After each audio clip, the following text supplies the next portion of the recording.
Hi guys, welcome back to our channel. As you guys can see, I'm alone. I really do miss my girls. This has been really hard filming on my own. This is the second time I've done this and I really miss them.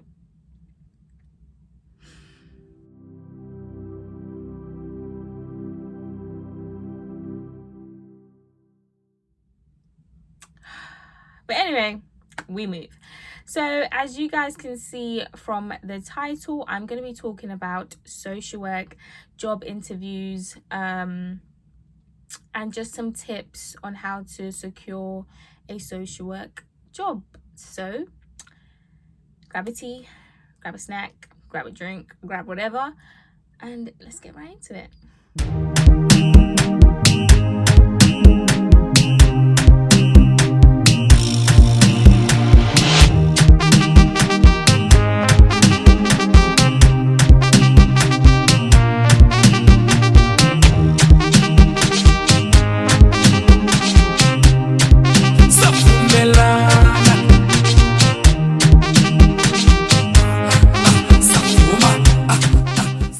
So just a brief background on me and what I've done. I went to university, was 3-year course. Within the 3 years, I've done 2 placements and I graduated and I'm now a social worker. So that's a bit about me. So once I finished university, what everyone should do if you're a social worker is register to Social Work England. You have to pay a fee for that, but I really don't remember what it is, so go do your research. And once you registered, you can start applying for jobs. But just to backtrack, you don't have to be registered. You can start applying without being on the register, but the only benefits of you already being on the register when you're applying for jobs is that once you do get one, you can start straight away rather than having to wait, because they do take their time with the whole process and stuff. So that's just a tip. My advice would be when you're in your 3rd year and you are doing your final placement is that you start looking for jobs within the placement you're in. Just because you know the local authority, you already know the team, so it's not too much of a hassle with the whole feeling of having to start all over again and all of that. And if there's a vacancy within your team when you're about to finish your placement, even better, because you could get a job within the team you've been working with for months. But like me, if there's no vacancies within your local authority that you're doing your placement in, start looking elsewhere. Start looking for other vacancies in different places. But it's so good to do it before you finish university, because you could leave university with a job that you'll be starting in September, which is amazing. So yeah, when you're looking for roles within social work, once you've graduated, you'll be looking for ASYE. ASYE stands for Assessed and Supported Year in Employment. That is all about giving newly qualified social workers an opportunity to develop their skills, knowledge and professional confidence. Just because a placement and a real social work jobs are 2 different things, baby girl or baby boy. So I feel like this first year of doing your ASYE is honestly the best. You're looking for your ASYE, just be aware there's not a lot. Local authorities have a capped amount of people they can take to do ASYE. They also don't become available very often, so I think it's like May, June they will start recruiting for ASYEs to start in September, and then October, November they'll start recruiting to start in January, February, and then April, May they'll start recruiting to start in July or something like that. Like, it's really staggered. Like, it's not, you wouldn't find ASYE roles just throughout the year. But one thing is, during this pandemic, they are really wanting newly qualified, they're just wanting social workers in general. So if you are a newly qualified social worker, just look around, because there are quite desperate for newly qualified, experienced, whoever. Just if you are registered, they are looking to recruit. So if you're a newly qualified social worker, then, or you're just about to finish university, start looking now, because this is the best time to look, because when they're really needing to recruit social workers. So anyway, back to ASYE. What was I saying? So ASYE, during the year of employment, it will consist of a critical reflection, direct observations, professional and service user feedback, supervisions, and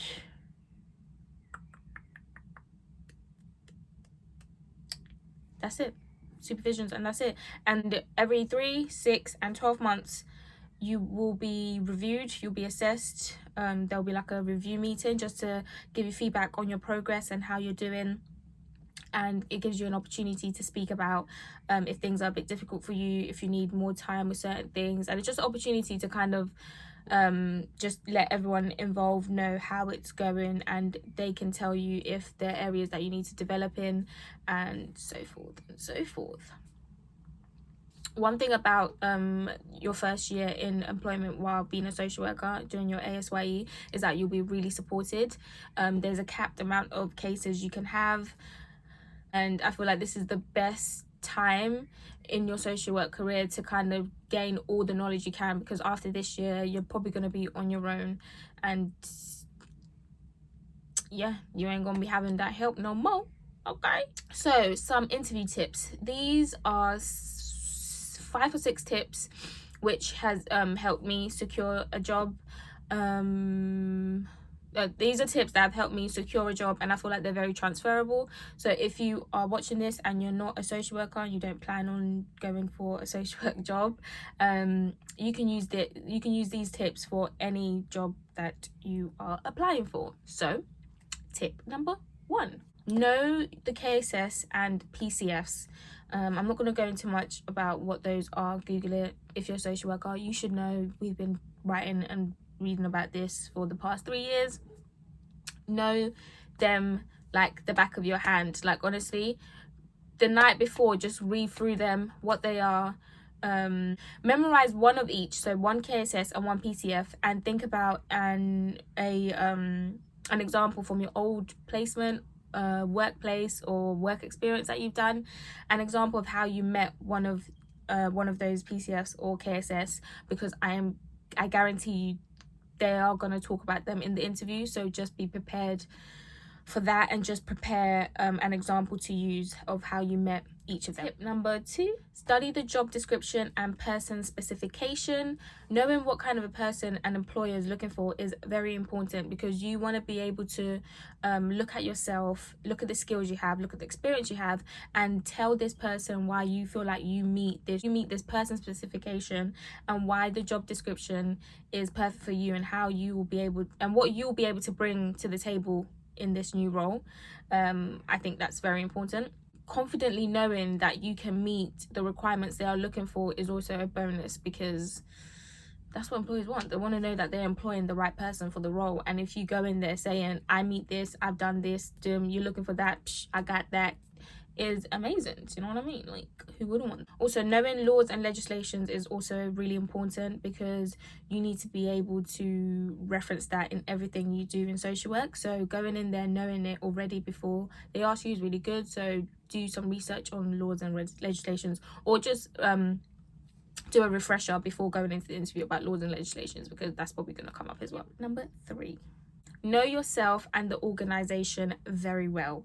So why I say know yourself is that they're probably going to be asking questions like what are your strengths and what areas for development, and for you to be able to give them just like that is really good. So knowing your strength, don't downplay what you can do. Like, really sell yourself really well. And skills, say some skills which you know this employer is looking for a social worker, like building good relationships, or time management. Like, that's really good. Knowing the organization or local authority really well is always also a bonus, because they want to know that you've done your research and you're not just applying for this just because you need a job, even though that's probably the truth.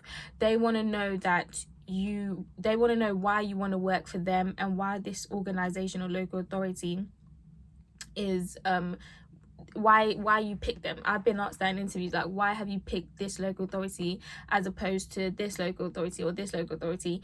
And I've had to say why this local authority, like so knowing the Ofsted report, so like I've spoken about their Ofsted report being outstanding, and the things that the council, with the local authorities, doing for, you know, families and stuff, and just things that go with my values and ethics is really good as well. So just doing your research on the local authorities, they really like for you to big them up and like tell them all the good things about them. You know, they like all that. Tip number 4, identify your skills and have examples ready. And when I say have examples, I mean examples from your old workplace or your placement or any work experience that you've done, and you can bring examples of how you've built great relationships, of how you solved an issue really well, or whatever it may be. Like just have examples ready to give them as to what you've done in your old workplace, the experience you have from your old workplace, and how you're going to bring it into this new workplace, and how it's going to benefit them and the service user group that you're working with. And just know that skills are very much transferable. So just because you've done your just because you've done your placement at university in adult social work doesn't mean that those skills can't be used for children's social work. So skills in social work and in other job sectors are very transferable. So don't sell yourself short just because you don't have specific children social work experience. You get what I'm trying to say? Tip number 5, practice. I really feel like doing practice interviews with your neighbor, your dad, your sister, your cat, your dog, whoever, is really good, because you can just go on Google and write social work interview questions, or you can write whatever job you're looking for, just write builders interview questions, whatever, yeah. And there'll be loads of questions online that you can just practice with. And especially when you get into and it's a confidence booster, because when you get into that interview room and they ask you a question which you practice, you're just like, yeah, bish bash bosh. Do you know what I mean? Like, just practice, because you don't know what's gonna come up, but you may just get really lucky. I've been lucky a few times where I've practiced certain questions and they've actually come up, and it's just kind of giving me that extra oomph when I'm answering my questions, because I'm confident about it. Lastly, how a social work interview will be like. You're probably going to have a written assessment, a role play to do, and then the panel interview of people interviewing you. It depends on what local authority you're applying for, but I feel like university really prepared us for this, especially the role play, the written assessment, and the panel interviews. We've done that in our module in 3rd year, and I think that's all universities' modules are pretty similar. So one thing I can say is just be confident, be prepared. Like I said, practice, make sure you have all the right paperwork that they require you to bring, and if they offer you some water or a cup of tea, always say yes. Even if you don't like it, just say yes. So when they're asking you questions and you don't know something, you just pick it up and just sip it while you think of what to say. And it's helped me just to jog your memory. But yeah, good luck to everyone out there going for their job interviews or looking for jobs or whatever. I will put in the description box some useful tips for my social workers out there. And yeah, I hope you guys enjoyed this video. Thank you so much for watching, guys. That is me done.